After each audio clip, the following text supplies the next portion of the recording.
राधा। आज धनतेरस है, कल छोटी दिवाली, परसों बड़ी दिवाली, अगले दिन गोवर्धन पूजा और उसके बाद भैया दूज। इन सब की आप सबको बहुत बहुत मंगल कामना। ये त्यौहार आपके लिए खुशियाँ लाए। जैसा कि आप सबको पता है कि सब त्योहारों में सबसे बड़ा त्यौहार, सबसे ज़्यादा खुशी देने वाला त्यौहार दिवाली को मनाते हैं। आज धनतेरस का दिन है। धनतेरस को लक्ष्मी पूजन का विधान है। आज के दिन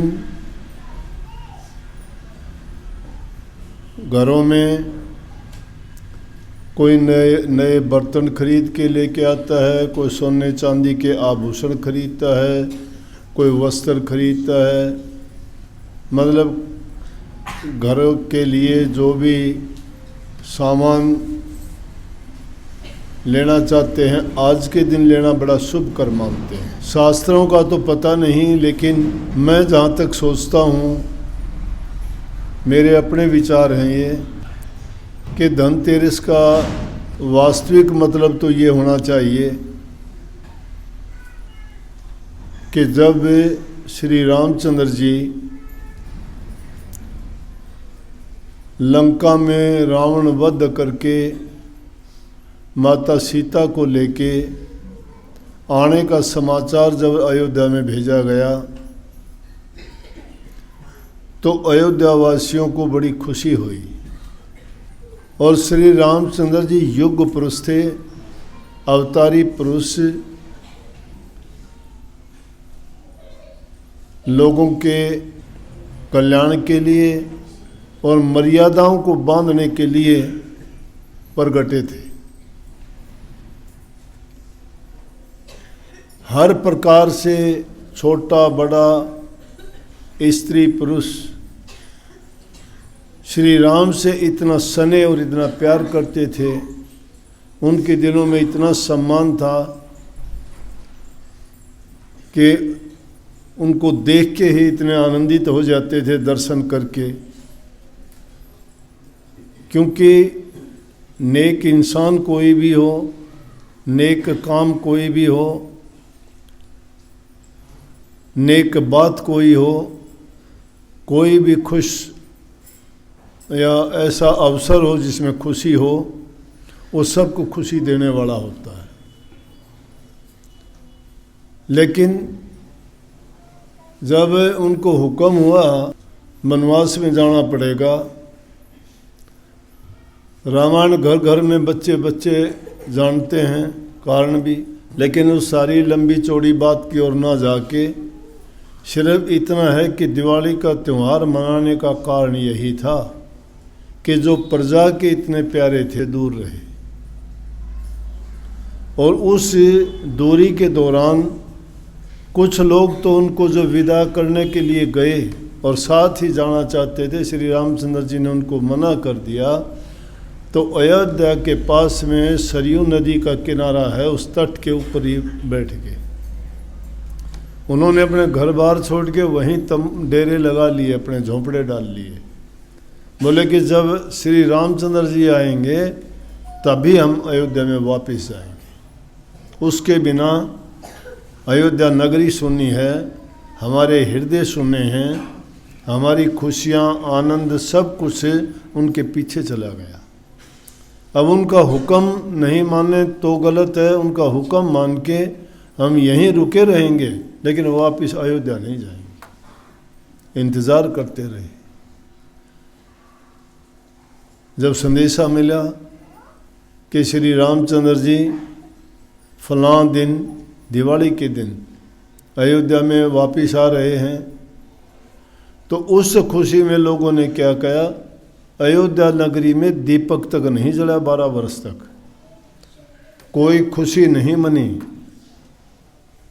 आज जैसे खुशी मनाते हो बच्चा पैदा होने पे, उनका जन्मदिन आने पे, कोई ब्याह शादी करने पे, मकान बनाने पे कोई नया काम नहीं किया।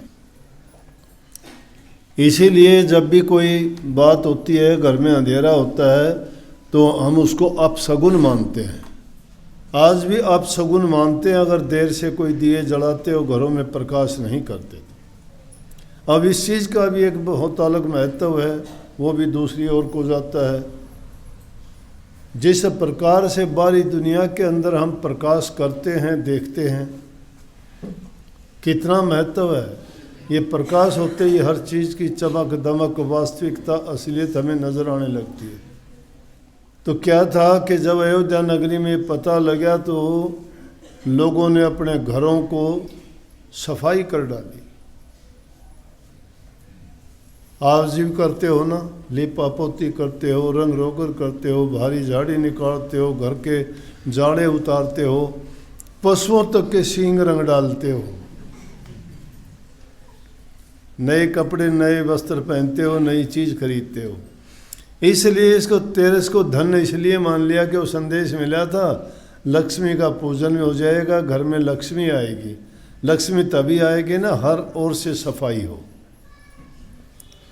ये तो बात नहीं है कि गंद मंद बिखरा हुआ और वहाँ कौन जाएगा, आदमी भी जाना पसंद नहीं करता, तो माता लक्ष्मी कैसे चली जाएगी।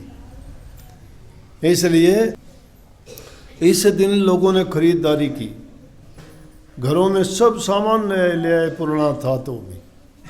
तो इसलिए पहली चीज़ तो यह, आज के दिन कोई ना कोई नई चीज़ ज़रूर खरीदनी चाहिए। चाहे ज़रूरत ना हो तो भी उससे लक्ष्मी माता प्रसन्न होती है।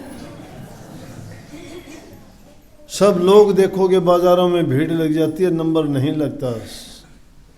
सुनारों की दुकान पर गहने बिकते हैं, बर्तनों की दुकान से बर्तन उठा लेते हैं सब, कपड़े की दुकान से कपड़े लेते हैं, जो भी और ज़रूरत की चीज़ें हैं इसी दिन सब बहुत खरीदारी करते हैं।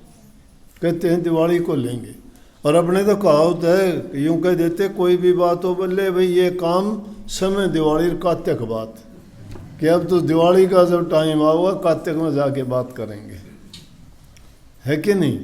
तो इस दिन तो खरीदारी का है।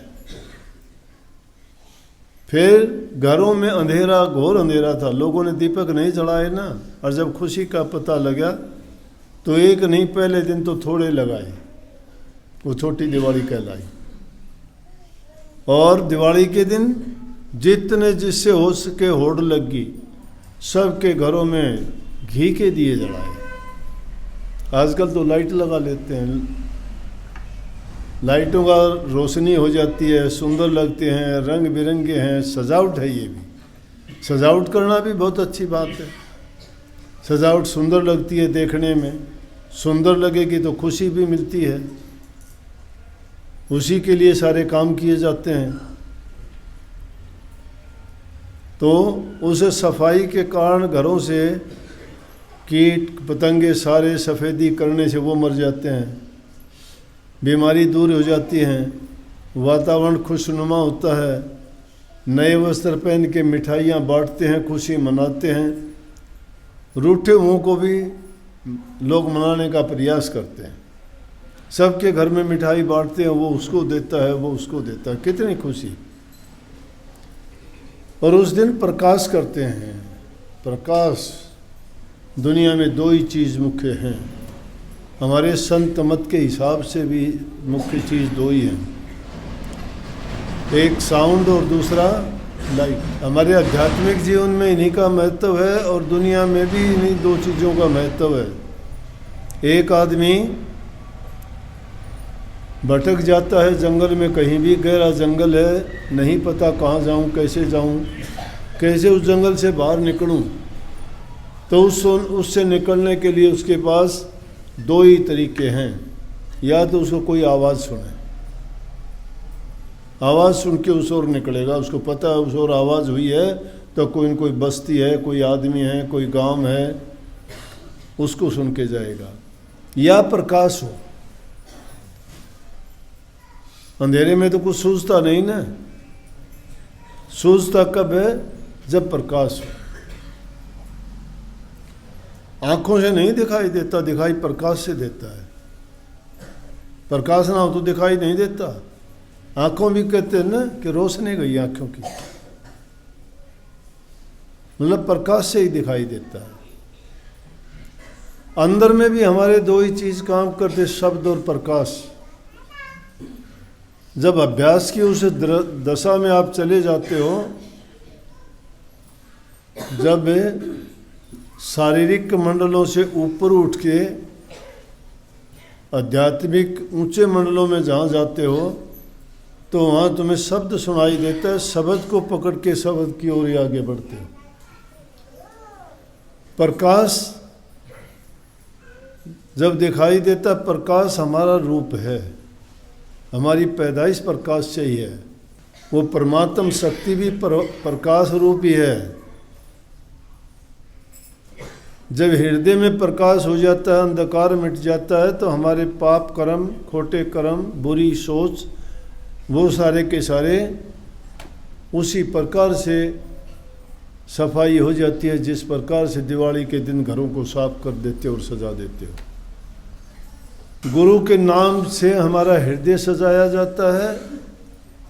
उससे जो प्रकाश और शब्द प्रकट होता है, उससे उसमें छुपे हुए हमारे कर्म और कर्म का परिणाम वो साफ होता है।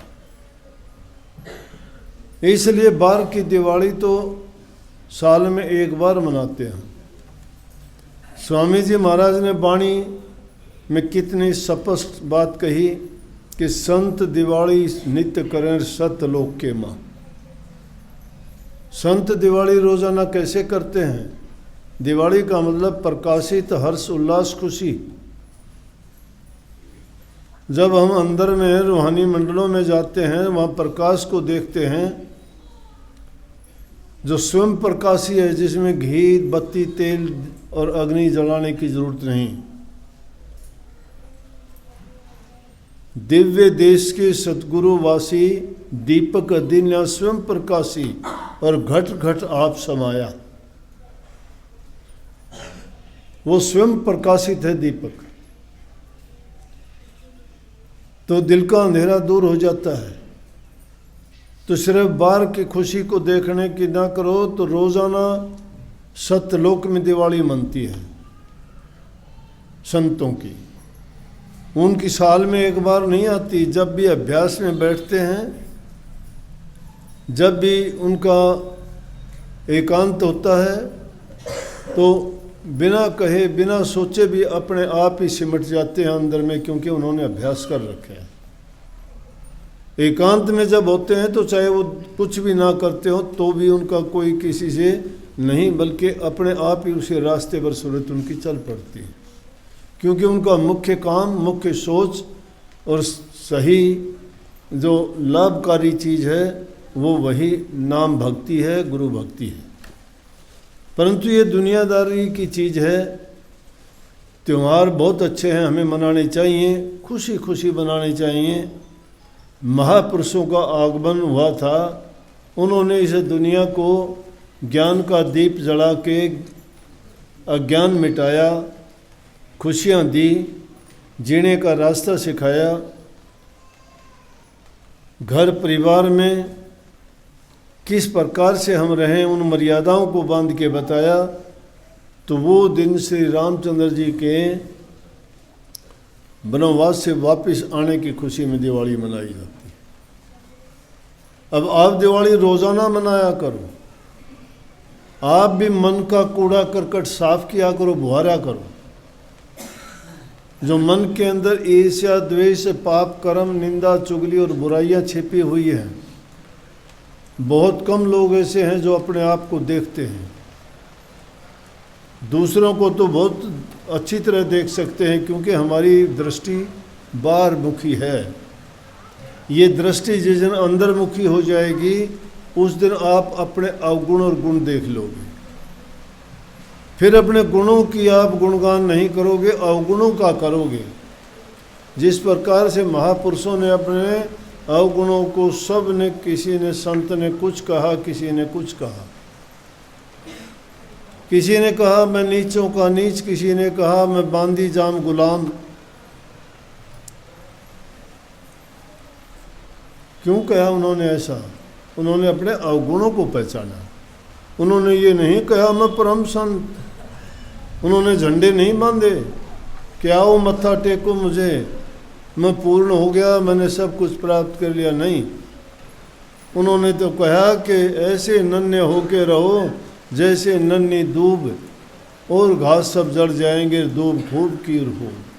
इस दुनिया में रहने और जीने के लिए तो सारे काम किए जाते हैं, लेकिन इसे जग जंजाल से बचने के लिए आदमी को बड़ा मेहनत, प्रयास और परिश्रम करना पड़ता है। प्रयत्न सब करते हैं, लेकिन गुरु की शरण में आके जो प्रयत्न किया जाता है, जो परिश्रम किया जाता है, वो फलित होता है, फलीभूत होता है। वो हमें हर प्रकार से सुख वाला देने वाला, शांति देने वाला है। क्योंकि दुनिया की चीज़ों में सुख शांति नहीं है। किसी भी चीज़ को अगर देखोगे कुछ समय के लिए तो शायद अच्छी लगेगी, लेकिन परिणाम थोड़े दिन के बाद में उसका बुरा ही निकलेगा। किसी से दोस्ती मित्रता करते हो, उसका मतलब होगा तो तुम्हारे से अच्छा है, मतलब नहीं निकलेगा तो वही तुम्हारे से बुरा हो जाएगा, छोड़ के चल देगा। माँ बाप भी जो सब कुछ करते हैं और उनसे तुम्हारे काम बनते हैं तो अच्छा है, नहीं तो तुम माँ बाप से भी किनारा कर जाओगे।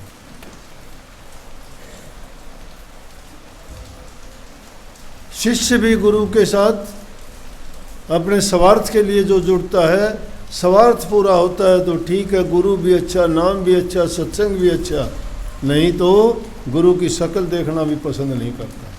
कहेंगे ऐसे ऐसे गुरु बहुत देखे हैं मैंने। क्यों देखे हैं? कि उसकी चाहत संसारी पदार्थों की है और थी। वो मिलते तो ठीक, वो नहीं मिलते तो गलत। गुरु को गुरु के भाव से जो देखते हैं, लेने के लिए आते हैं, वो कभी परवाह नहीं करते इन चीज़ों की। उनकी दृष्टि एक ही होती है, वो इंसान अपने अवगुण देखता है, वो अपने दिल के कूड़ा करकट को बुहारता है। और जो अपने दिल को साफ कर लेता है, भक्ति का रास्ता खुल जाता है।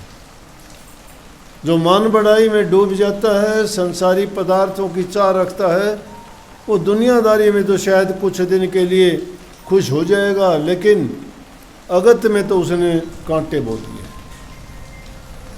भविष्य उसने अपना बिगाड़ लिया है। जिस कार्य के लिए मनुष्य का शरीर मिला था, उससे वो बहुत दूर चला गया है। फिर 84 का मजदूर बन जाएगा वो। अलग अलग योनियों में उससे अलग अलग कार्य लिए जाएंगे। ऊंट बनोगे, गधे बनोगे, घोड़े बनोगे, बैल बनोगे, लदोगे, क्योंकि कर्म ऐसे कर लिए हमने। संतों की शरण में जाके भी जो जीव नहीं सुधरता है और उसकी समझ में ये बात नहीं आती है, उसको बचाने वाला, सुधारने वाला और कहीं है भी नहीं।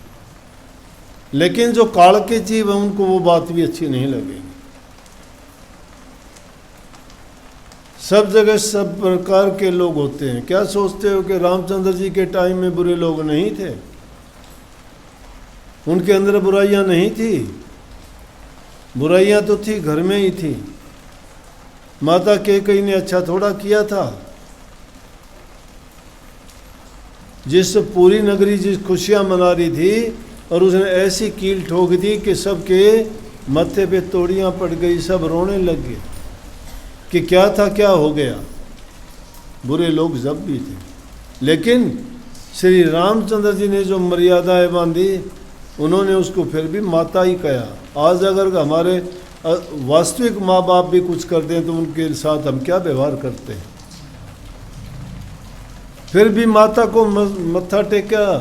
जब वनवास में जाने लगे तो कहने लगे, माता आशीर्वाद दे के 12 वर्ष का समय शांति से गुजार के हम फिर आपकी सेवा में हाजिर हों। वो तो उनके साथ क्या करती है, हर चीज का मतलब रामायण हमें सोचने वाले को सारी चीज देती है। जो जिस दृष्टिकोण से उसमें ढूंढेगा उसको सब सामान मिलेगा। इसलिए बुराई छोड़ने वाला कभी ये परवाह नहीं करता कौन उसकी बुराई करता है, उसकी बुराई नहीं करता, वो उसको दोषों को अपने से रोड़ता है, उस पाप को धो डालता है।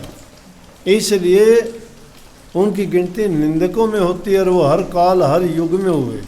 जब से सृष्टि बनी थी उसी टाइम से चले आ रहे हैं। लेकिन जीत हमेशा सत्य की, धर्म की होती है।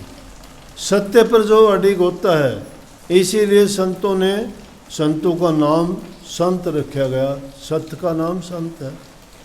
सत्यलोक बताया गया उनकी मंजिल, 27 स्थान है, वो सत्य का स्थान है।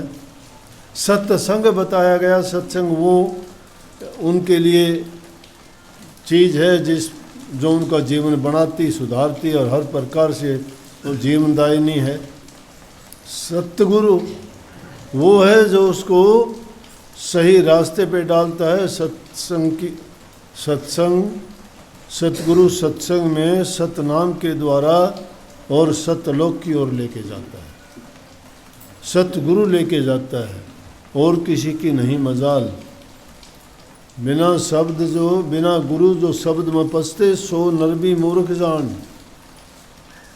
यहाँ बुद्धि का ज्ञान का खेल नहीं है, करनी का है। करनी जो अच्छी करता है, बुराइयों को त्याग देता है, वही दुष्ट रावण से जीत जाता है और उसी के हृदय में खुशी मनाई जाती है और उसी का हृदय प्रकाशित होता है। बहुत बहुत सबको आशीर्वाद। पुनः आपकी बहुत बहुत दिवाली की मंगल कामना। अच्छे काम किया करो, घरों में जाओ, मिठाई लाना, मिठाई बांटना, घरों में दीपक जलाना, दीपक भी किसके, घी के जलाना, तेल के ना जलाइयो, चाहे थोड़े जला लेना।